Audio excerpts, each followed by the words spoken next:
Breast যদি left ব্রেস্টের তুলনায় right breast যদি বেশি বড় হয়ে থাকে, বেশি পরিমাণে ফুলে থাকে, সেক্ষেত্রে কিন্তু ছেলে সন্তান হয়।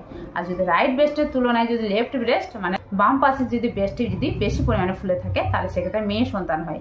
তবে এক্ষেত্রে কিন্তু আমার ক্ষেত্রে রাইট ব্রেস্টটি বেশি একটু ফুলেছিল, সেক্ষেত্রে কিন্তু আমার ক্ষেত্রে ছেলে সন্তান হয়েছে। তো এই সিমটমসটি কিন্তু আমার ক্ষেত্রে মিলেছে। তবে একটা কথা বলে রাখি যে এগুলোর কিন্তু কোনো রকম সায়েন্টিফিক রিজন নেই, এগুলো জাস্ট মিথ এবং এগুলো জাস্ট অনুমান করে বলা হয়ে থাকে, যেগুলো কারো ক্ষেত্রে মিলতেও পারে, আবার কারো ক্ষেত্রে কিন্তু নাও মিলতে পারে। এটা কিন্তু বারবার বলছি। আরেকটা যেটা জিনিস সেটা হলো যে প্রেগনেন্সি এই সময় এনার্জেটিক না লেজিনেস মনে হয়।